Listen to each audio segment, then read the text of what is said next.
మనిషి హృదయం పరితపించేటువంటివి ప్రాముఖ్యమైనవి రెండు. ఈ రెండు చరణాలే. ఒకటి, మనుషుల ప్రేమ కోసం పరితాపం. అవునా కాదా? ఎంతమంది ఒప్పుకుంటారు ఈ మాట? మానవ హృదయం వాంఛించేది తల్లి బిడ్డల ప్రేమని, భర్త భార్య ప్రేమని, భార్య భర్త ప్రేమని, స్నేహితులు స్నేహితుల ప్రేమని, పిల్లలు తల్లిదండ్రుల ప్రేమని. ప్రతి హృదయం ప్రేమని కాంక్షిస్తుంది, ప్రేమని వాంఛిస్తుంది, ప్రేమని కోరుకుంటుంది. తను ప్రేమిస్తుంది, ఎదుటి వాళ్ళ ప్రేమను కూడా పొందినప్పుడే తన బ్రతుకు అర్థం అనుకుంటుంది. అది దొరకనప్పుడు ఈ బ్రతుకే వ్యర్థం అనుకుంటుంది. అందుకే ఆ ప్రాణం తీసుకుంటుంది. అందరి హృదయాలు ప్రేమ కోసమే పరితాపం చెందుతాయి. నువ్వు నీ బిడ్డల కోసం నానా బాధలు పడి కష్టపడి వెట్టి చాకిరి చేసి తీసుకొచ్చి పిల్లలకు పెట్టుకుంటున్నావంటే కారణం ఏంటో తెలుసా? ప్రేమ.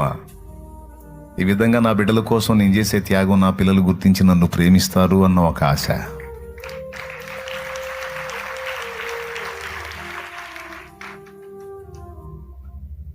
భార్య ఎంతో కష్టపడి భర్తకు ఉపచారం చేస్తుంది. ఏం ఆశించి? తనతో పాటు జాబ్ చేస్తుంది, తనతో పాటు కష్టపడి పనిచేస్తుంది.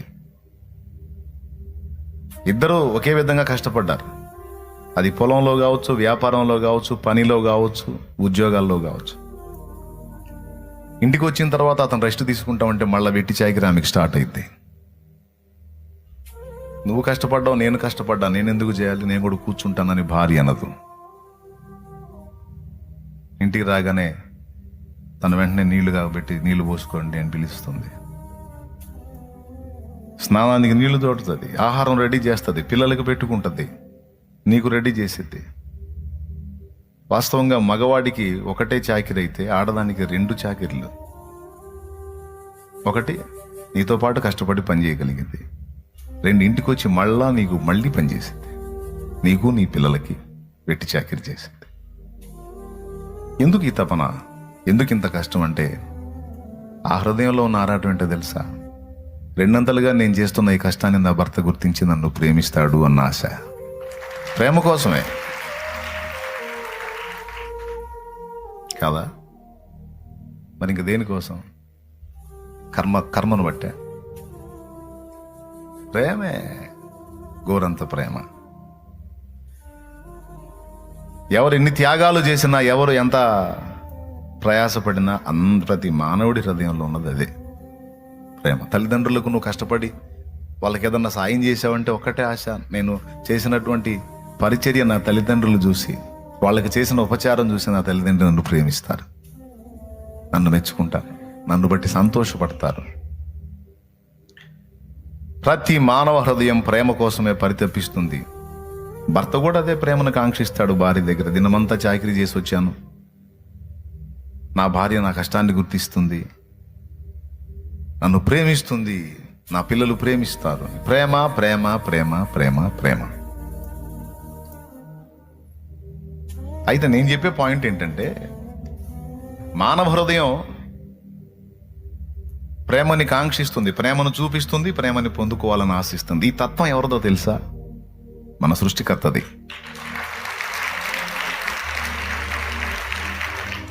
దేవుడు ప్రేమ అయి ఉన్నాడు, దేవుడు ప్రేమ స్వరూపి అయి ఉన్నాడు. ప్రేమ తత్వం ఏంటో తెలుసా? తను తాను వ్యక్తం చేసుకోవటం, అవతలి వాళ్ళ నుంచి కూడా దాన్ని ఉత్పత్తి కావాలని కోరుకోవటం.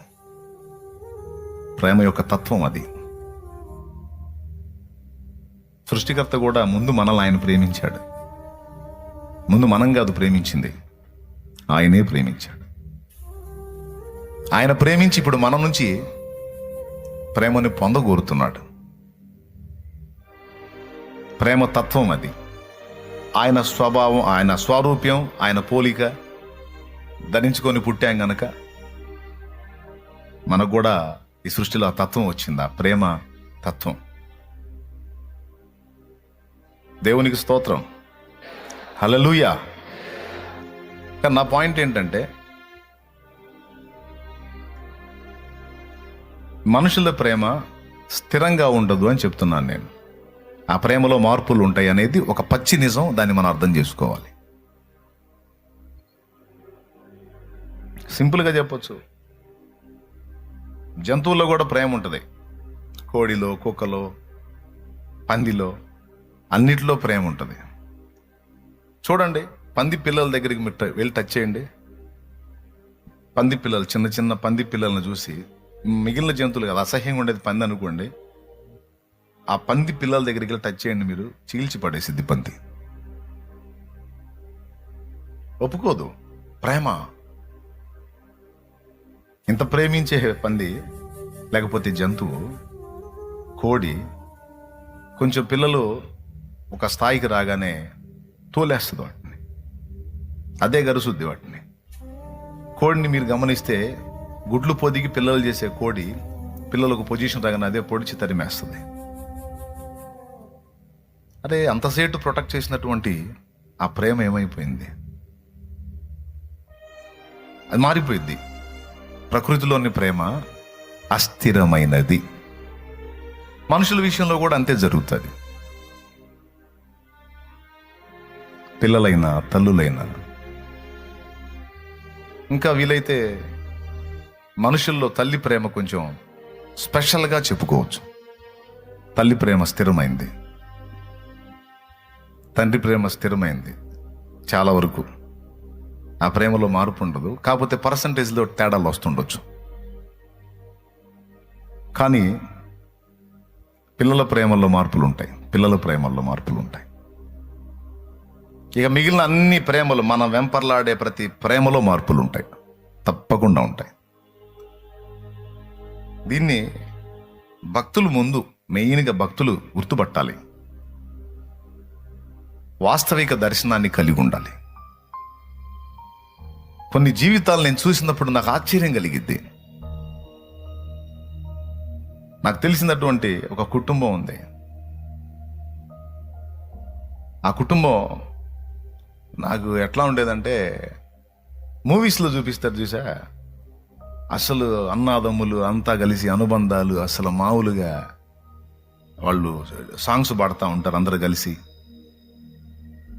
ఫ్యామిలీ సాంగ్స్ ఉంటాయి కదండి. తెలుసుగా మీకు? షో చేయవాకండి, తెలియదు అన్నవాకండి, ఆ ముందు కాదు, చూసుంటారు. మారు మనసు లేనప్పుడన్నా చూసుంటారుగా. ఆ కుటుంబంలో అందరు కలిసి, అన్నదమ్ములు కలిసి సాంగ్ పాడటం, తోడిగోడలు కలిసి సాంగ్స్ పాడటం, వాళ్ళ పిల్లలు కలిసి, ఆ ఇంట్లో ఉన్న ముసలోళ్ళు వీళ్ళందరినీ చూసుకొని మురిసిపోయి, ఐడియా ఉందిగా? ఏందని చెప్పరు? అట్లాంటి ఫ్యామిలీ అండి ఒకటి నా కళ్ళారా చూశాను నేను. ఆడు పెద్ద కొడుకు, ఆ ఇంటికి ఆడు అసలు ఇక ఆడు చెప్పిందే శాసనంలాగా తమ్ముళ్ళందరూ అన్న మాట విని, వదిన ఒక దేవతలాగా, అన్న ఒక దేవుళ్ళలాగా, అన్న పిల్లలు అసలు అందరు అన్న పిల్లల్ని, పెద్దన్న ఇంటి బాధ్యతలు తీసుకున్నాడు. చాలా గొప్పోడు, అందరూ గడగడలాడతా. ఆ హౌస్ కూడా చాలా పెద్ద ఇల్లు. ఒక బజారు మొత్తం ఉంటుంది వాళ్ళ కాంపౌండ్. ఓ బజార్ ఉంటుంది వాళ్ళ కాంపౌండ్ వాళ్ళు. ఆ లోపల గదులు అన్నీ వాళ్ళే. ఆ కుటుంబం పెద్ద కుటుంబం, అదొక ప్రపంచం. అయితే నేను మందంతా వేదాంతం వ్యవహారం కదా ఫస్ట్ నుంచి కూడా. అసలు ఎవరి జీవితాలు ఎలా ఉన్నాయి, ఎవరి పరిస్థితులు ఎలా మారుతున్నాయి, ఏంటి అనేది అన్నీ అబ్జర్వ్ చేసుకుంటూ ఉంటాను నేను. నన్ను నేనే టెస్ట్ చేసుకోవటం కాదు, అసలు నా ఫీలింగ్స్ ఎప్పుడెప్పుడు ఎలా మారుతున్నాయి, నేను ఏ సందర్భాల్లో ఎలా వ్యవహరిస్తున్నాను, నా అనుభూతులు ఏంది, నా అనుభవాలు ఏంది, నన్ను నేను చూసుకుంటా, నాకు ఎదురయ్యే పరిస్థితుల్లో నా రియాక్షన్స్ ఏంటనేది చూసుకుంటా, ఎదుటి జీవితాలను కూడా అబ్జర్వ్ చేస్తూ ఉంటాను నేను. ఫస్ట్ నుంచి నాకు ఉంది దేవుడి కృపను బట్టి అన్వేషణ. నా కళ్ళ ముందు ఇది కూడా జరిగింది. ఎట్లా వచ్చిందో అతనికి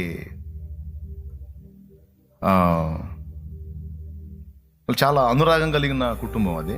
ఎట్లా వచ్చిందో అతనికి తెలియదు. అతనికి అప్పట్లో బాగా భయపడ్డారు. హెచ్ఐవి వచ్చింది అతనికి. అతను జాబ్ చేసే దగ్గర మొత్తానికి ఎక్కడో తేడా పడ్డాడు, శోధించబడ్డాడు, ఏదో అయిపోయింది. భార్య చక్కగా ఉంటుంది, పిల్లలు, కుటుంబం. అప్పట్లో హెచ్ఐవి వచ్చింది అంటే ఇంకా లేదు అవకాశం, బతకరు అని హెచ్ఐవి అని అంత జనం అదురుబోతున్న రోజుల్లో మనోడికి వచ్చింది. అప్పటిదాకా ఆ కుటుంబం కనపరిచినటువంటి ప్రేమ ఐక్యత అంతా కూడా ఇక అప్పటి నుంచి స్టార్ట్ అయింది. ఇక నేను ఆ సీన్ కూడా చూసా. అంతకుముందు వాళ్ళందరూ కలిసి సాంగ్సులు పడిన సన్నివేశాలు చూసా. సీన్ తారుమారైనప్పుడు కూడా చూసా. నేను అందుకే ఎవరన్నా అట్లా హడావుడి చేస్తూ ఉంటా, నవ్వుకుంటా ఉంటా. ఇది స్థిరం కాదు రారే అని. దేవునికి స్తోత్రం. ఇక అన్నకి జబ్బు వచ్చింది అన్న సంగతి తెలిసి వాళ్ళు ఫిక్స్ అయిపోయాడు బతకడని. సరే, బతకపోతే బతకపోయాడు. జబ్బు పడ్డ అన్నకి ఆదరణ కలిగించాలి కదా, వాడిని ఎట్లన్నా బతికించుకోవాలి కదా. ఇప్పుడంటే హెచ్ఐవికి ఎవరు భయపడట్లా, ఎందుకంటే హెచ్ఐవికి చాలా వరకు పూర్తి కాలం జీవించడానికి అనుగుణ్యమైనటువంటి మెడిసిన్ వచ్చింది. ఇప్పటికి హెచ్ఐవి వచ్చి శుభ్రంగా ఏ బలహీనత లేకుండా దాదాపు 22 సంవత్సరాలుగా ఆరోగ్యంగా, 25 సంవత్సరాలుగా ఆరోగ్యంగా, సంపూర్ణ ఆరోగ్యంతో క్షేమంగా ఉన్నవాళ్ళు మన కళ్ళ ముందు ఉన్నారు. ఇప్పుడు దాని గురించి భయమే లేదు, ఏం లేదు. ఇమ్యూనిటీ పవర్ తగ్గిద్ది, అది బ్యాలెన్స్ చేసుకుంటే చాలు. రోగ నిరోధక శక్తి తగ్గకుండా ఒక్కడ చూసుకుంటే చాలు. హెచ్ఐవి ప్రాణాంతక వ్యాధి కాదని ఇప్పుడు కొట్టి పడేస్తారు. ఇప్పుడు ఎవరు భయపడట్ల దానికి. ఆయుర్వేదంలో మంచి మెడిసిన్ ఉంది ఇమ్యూనిటీ పవర్ డెవలప్ కావడానికి. ఇమ్యూనిటీ పవర్ ఒక్క హెచ్ఐవినే కాదు, చాలా వ్యాధులకి ఇమ్యూనిటీ పవర్ పర్ఫెక్ట్గా కానీ మనం బ్యాలెన్స్ చేసుకునే విధంగా అడుగులు వేయగలిగితే చాలా వ్యాధులు వెనక్కి తగ్గుతాయి. రోగ నిరోధక శక్తి అనేది పెరగాలి. ఇప్పుడు దాని గురించి అప్పుడు అదురు బేస్ వచ్చారు. ఆ టైంలో చూడాలండి ఇక వాళ్ళ సీన్లు. ఇతనేం చేశాడు, ఈ జబ్బు వచ్చినాడు 10 రూపాయలు మంచాన పడ్డాడు. రోజు రోజుకి శుష్కించి పులికాడికి గిలి పెద్దదిగా. అర్థమైందా? పులికాడికి గిలి పెద్దది. ఏం లేదు, డాక్టర్ గారు బ్లడ్ టెస్ట్ చేయాలమ్మని కొంచెం తేడా ఉంది అన్నాడు అనుకో, అప్పుడు స్టార్ట్ అయింది దడ. కొంచెం అనుమానంగా ఉంది, బ్లడ్ టెస్ట్ చేయాలని నీకు కొంచెం తేడా ఉంది అన్నాడు అనుకో, ఇక అప్పటి నుంచి స్టార్ట్ అయింది. అవునా కదా తమ్ముడు, ఏం వచ్చిద్దో అని. ఆ టెస్టింగ్ వచ్చిన తర్వాత నీకు ఫలానాది ఉంది అంటే ఇక అంతా శూన్యం అయిపోయి అంత బ్లర్ అయిపోయింది. ఫలానా బలహీనత వచ్చింది, ఫలానా సమస్య వచ్చింది, నీకు ఫలానా వ్యాధి సోకింది అన్నప్పుడు ఇక శూన్యం ఆవరించి కొద్ది రోజులు మనుషులు గారు. ఒకవేళ టెస్ట్ చూసి గుండె దడ పెంచుకొని పోతావు లోపలికి, చూసి అది బాగుంది, ఇది బాగుంది, మొత్తం బాగానే ఉందమ్మా, ప్రాబ్లం ఏం లేదు అంటే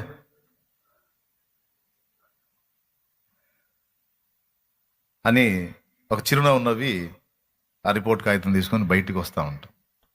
అప్పుడేందో లోకం అంతా కొత్తగా కనపడుతూ ఉంటుంది. మనుషులను చూసి నవ్వొస్తూ ఉంటుంది, ఆనందంగా ఉంటుంది, ఆహ్లాదంగా ఉంటుంది.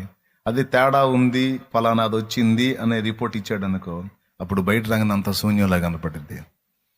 దగ్గరికి వచ్చే బంధాలు కూడా ఇది తెగిపోయే బంధం కదా, ఇది స్థిరం కాదు కదా, నా పని అయిపోతుంది కదా. ఇక ఎక్కడెక్కడ ఆలోచనలన్నీ అప్పుడే వస్తాయి. శూన్యం ఆవరించింది. నిజంగా దేవుణ్ణి కానీ కలుసుకొని ఉండకపోతే ఆ అదురుకే సత్తారు. నిజంగా దేవుని కృపను బట్టి దేవుణ్ణి కలుసుకొని దేవుణ్ణి తెలుసుకొని ఉన్నవాళ్ళకి వచ్చింది, నా దేవుడు ఉన్నాడు, ఆయన స్వస్థపరుస్తాడు, అతడు పొందిన దెబ్బల చేత కలుగుతున్నది అని ఉంది. కాబట్టి నేను ఆయన పాదాలు పట్టుకుంటాను, ఈ డాక్టర్ వల్ల కానీ ఆ డాక్టర్ వల్ల అయితే ఆయన బాగు చేస్తాడని ఒక ఆశ, నిరీక్షణ యేసును బట్టి మనకు ఉంది. ఇది లేనివాడికి లోకం శూన్యంలా కనపడింది, ఇంకేముంది, అయిపోయిందండి. అప్పుడు వాళ్ళు అది ఎరగరు, ఇప్పుడు కూడా వాళ్ళు ఇంకా ఎరగలేదు. కాబట్టి మనోడికి ఇది అని రిపోర్ట్ రాగానే ఎక్కాడు బెడ్డు. ఇక చూడండి, అన్న లేదు, తమ్ముడు లేదు, ఇక సాంగ్స్ లేవు, ఏమి లేవు, ఎవడు పట్టించుకోవట్లా వాడిని. మా అన్నయ్య దేవుడు, మా వదినమ్మ దేవతను, వదినమ్మను పలకరించిన వాడు లేడు, మొత్తం అక్కడే ఉన్నారు గదుల్లో. దారుణమైన విషయం ఏంటంటే, వాళ్ళ అన్నయ్యకి అన్నం పెడితే తమ్ముడి పిల్లలు పెదనాన్న అని వచ్చి వాడి కంచంలో చేయబెట్టారు. తమ్ముడి భార్య 4 బీకి తీసుకెళ్ళింది. ఆడికి ఎట్టుంటుంది మీరు చెప్పండి? ఆడు రోగిష్టోడ్రా, ఆడు జబ్బు బారిన పడ్డాడు, ఆడి దగ్గర కూర్చుని ఆడి కంచంలో తింటారు. ఆడు బాగున్నప్పుడు అందరూ వచ్చి ఆడి కంచంలో తిన్నారు. ఓ నాన్న, పెదనాన్న, బావగారు వచ్చింది పాప, మీ అన్నం కోసం పెట్టండి. ఏ రా రా రా, ఇదిగా ఇదిగా ఇదిగా ఇదిగా ఇదిగా ఇదిగా ఇదిగా ఇదిగా ఇదిగా బావగారు మా అబ్బాయికి పెట్టరా, బావగారు మా అబ్బాయికి. తమ్ముళ్ళు చాలా మంది ఉన్నారు, అందుకని తప్పకుండా తీసరమ్మా. పోరా, ఇంటి మొత్తానికి దేవుడురా, ఆయన చేత్తో తింటేనే మీకు ఆరోగ్యం, తినండి అయ్యా, పోండ్రా. బావగారు మరి మా పాపకో 3వ. అందరికీ ప్రేమ. అదే బావగారి కంచంలో అలవాటు చొప్పున పోయారు పిల్లలు పాపం. పోతే ఆడి కళ్ళ ముందే పెట్ట కొట్టామతో తీసుకొని పోయి, ఆడికి ఎలా ఉంటుంది మీరు ఊహించండి. ఆ ప్లేస్లో, ఆడున్న ప్లేస్లో నేను ఊహించుకోను. నీకేమనిపించిద్దో నాకు 2 ముక్కలు చెప్పు. చెప్పరా, ఫ్రీగా మాట్లాడుకుందామండి. ఏంది చెప్పాలి మీరు? బాధ అనిపించిద్దా? జీవితం అనిపించిద్దా? ఎందుకురా నా బతుకు అనిపించిద్దా? కొంచెం బాధ అనిపించిద్దా? మరి బాధ అంటవే,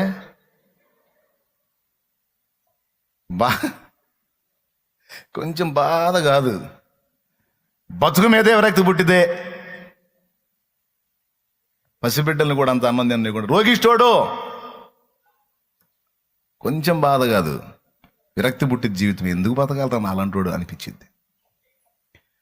ఆయన వెళ్ళిన వాష్రూంలోకి బిడ్డ వెళితే తన్నుకుంటా తీసుకొని పోయింది ఇంకొక ఆమె వచ్చి. ఆ రోగిష్టోడు పోయింది దానిలోకి పోయి, సస్తావేమిరా రారా అని. మీకు తెలుసా, వాడు తిండి మానుకొని ఏడ్చి ఏడ్చి ఏడ్చి ఏడ్చి చచ్చిపోయాడు.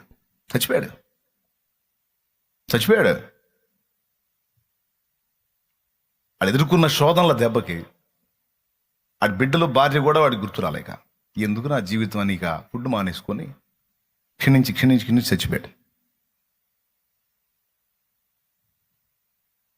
అందరూ కలిసి అలాజాలంగా పాడిన పాటలు, పంచుకున్న ప్రేమలు ఎటుపోయాయి? ఏమైపోయాయి? హలో, మోసపోతాం, ఏమవుతాం?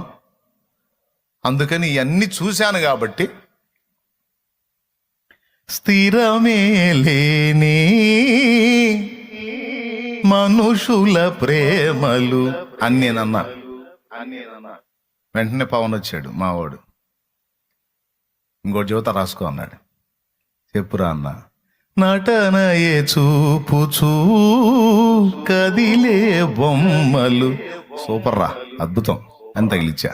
దేవునికి స్తోత్రం, హల్లెలూయా.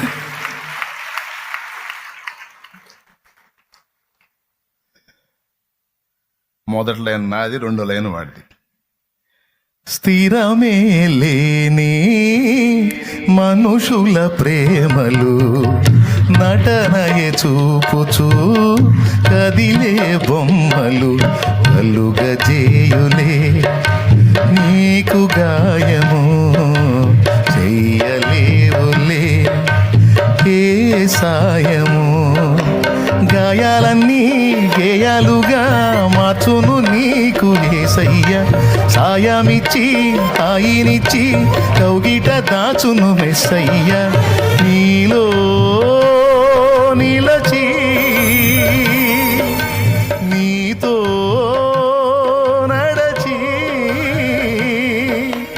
మార్గమే చూపిన మంచి దేవుడు, అనురాగమే పంచిన ఆత్మీయుడు. మార్గమే చూపిన మంచి దేవుడు, అనురాగమే పంచిన. నా దగ్గరకు వచ్చిన వాళ్ళు చాలా మంది ఏడ్చిన ఏడుపు కారణం ఈ ప్రేమే. బంధువులు ఎవ్వరు నా దగ్గర రావట్లేదు అన్నయ్య అంటే ప్రేమించట్లేదని. నా వాళ్ళే నన్ను వదిలేశారన్నయ్య అంటే ప్రేమించట్లేదని, వాళ్ళు అట్లా చేశారన్నయ్య వీళ్ళు ఇట్లా చేశారన్నయ్య ప్రేమించట్లేదని. అర్థం కాదు, మనకు తెలిసింది అదే కాబట్టి అదే వాస్తవం అనుకుంటాం. ఇప్పుడు నేను వాస్తవం మీ ముందు ఉంచాను, అది కాదు వాస్తవం, అది ఒరిజినల్ కాదు, అది అందులో మార్పులు ఉంటాయి.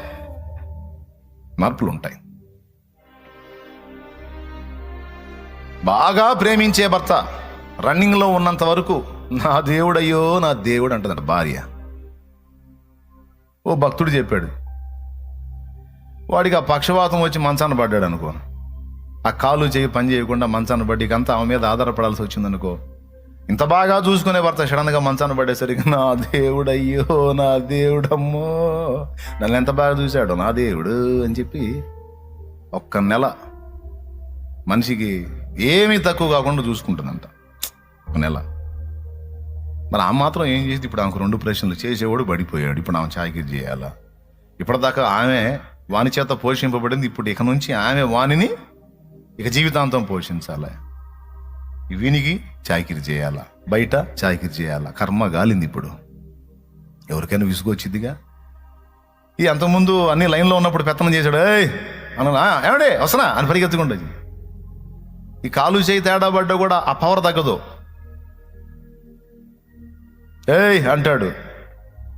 స్టార్టింగ్లో కొంత విని ఒక నెల లోపులోనే ఈ ఏయ్ ఓ అనే పిలుపు మారిపోయి అమ్మా అమ్మా అనే పరిస్థితి. స్టార్టింగ్లో వస్తున్నాను ఏంది అనుకుంటా పరిచయం చేసిన మనిషి 1 month తిరిగేసరికి, నెల తిరిగేసరికి ఏమంటే నన్ను తిట్టుకోకుండా అందరూ అట్లనే ఉంటారని, కొందరు మాత్రం ఖచ్చితంగా ఉంటారు. దేవునికి స్తోత్రం. ఈ స్టోరీస్ కూడా కళ్ళారా చూసా, నేను కళ్ళారా చూసా. భర్త నాతో చెప్పగా విన్నా, అందుకే చెబుతున్నా. అంటే ఊహల ప్రపంచాల్లో తేలిపోతా ఉంటారు కదా, దిమ్మ తిరిగి కనపడిద్దని చెబుతున్నా. దేవునికి స్తోత్రం. అన్ని రోజులు ఒకే రకంగా ఉండవు. పిల్లలు తల్లుల మీద, తల్లులు పిల్లల మీద, ఎవ్వరెవ్వరి మీద అధికమైన తీపి పెంచుకోవటం క్షేమకరం కాదు అనే పాఠం నేర్పడానికి అనుభవాలు చెప్తున్నాను నేను. దేవునికి స్తోత్రం. ఇక 4 రోజుల తర్వాత ముక్కుడు బయలుదేరిద్దంట. ఏమ్మా అంటే ఎక్కడున్నా ఆకలే, మా నీళ్ళు, దీని పేరు ముక్కుడు అన్నమాట. నెల తీరేసరికి ముక్కుడు బయలుదేరిందంట. 2వ నెల కూడా దాటేసరికి ముక్కుడు కాస్త మూలుగుడిగా మారి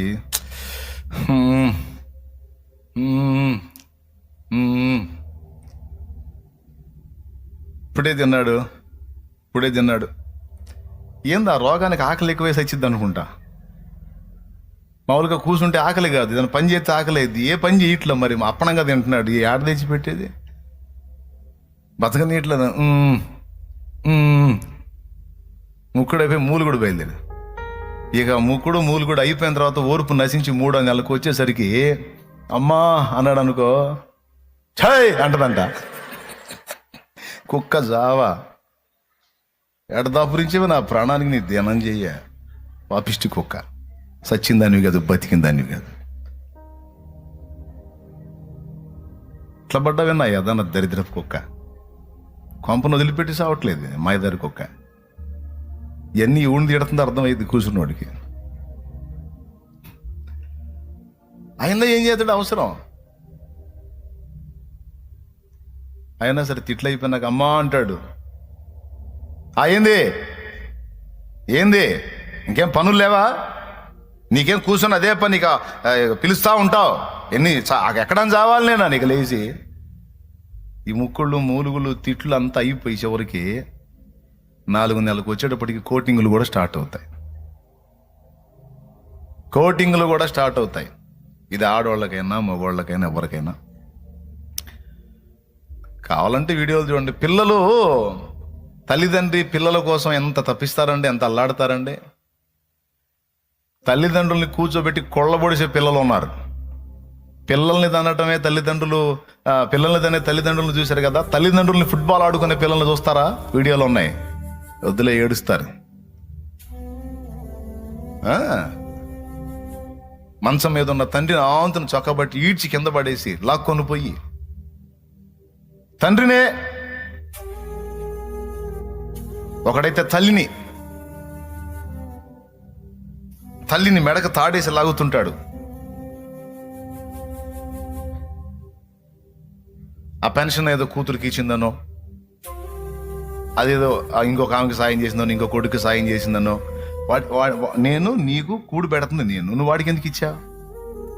ఆ పొలం నాకు రాస్తానన్నావుగా, నాకు రాస్తానన్నావా లేదా? రాస్తానన్న దాన్ని వాడికి ఎందుకు రాశావు?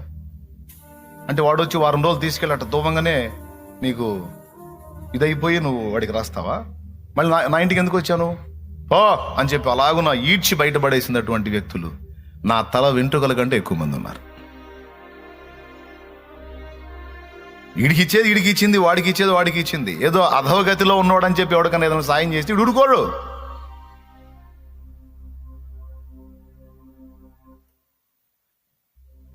అప్పుడు తల్లి గుండె ఏమైపోయింది? అందుకే ఎప్పటికైనా మనం అనుభవిస్తున్నటువంటి వాటిల్లో, మనం పొందుకుంటున్న వాటిల్లో ఎప్పటికైనా మార్పులు వస్తాయి. పరిస్థితులు తారుమారయ్యే అవకాశాలు ఉంటాయి కనుక మెంటల్గా ముందే ప్రిపేర్ అయి ఉండాలి. అందుకే నేను ఈ విషయాలు చెప్తున్నా. ముందే సిద్ధపడి ఉండాలి. ఎవరి ప్రేమ నాకు స్థిరము కాదు, ఇది కానీ జీర్ణించుకోలేని నిజం, కానీ వాస్తవం. అందుకని మీకు ప్రసంగంలో చెప్తే, ఎప్పుడో ప్రసంగం మళ్ళీ నీ కళ్ళ ముందుకు వచ్చినప్పుడు మాత్రమే నువ్వు దాన్ని వినగలుగుతావు. పాట చేశాను అనుకో, నువ్వు సచ్చిందాకా పాడుకుంటానే ఉంటావు. స్తోత్రం. నేను పోయినా కూడా నువ్వు పాడుకుంటానే ఉంటావు. యేసయ్య భలే పాట ఇచ్చాట శాలేమన్నకని. దేవునికి స్తోత్రం. బ్రతుకు సత్యం. నీ ప్రేమ మోసపోయినప్పుడు, నువ్వు అభాసు పాలైనప్పుడు, అప్పుడు ధన్మని గుర్తొచ్చేది ఈ సాంగే. గుర్తొచ్చి మనసుని నిభాళించుకొని, తిప్పుకొని, తట్టుకొని, దేవుడు లేకపోతే ఇంకంతే సంగతులు. దేవుని వైపు చూడాలి.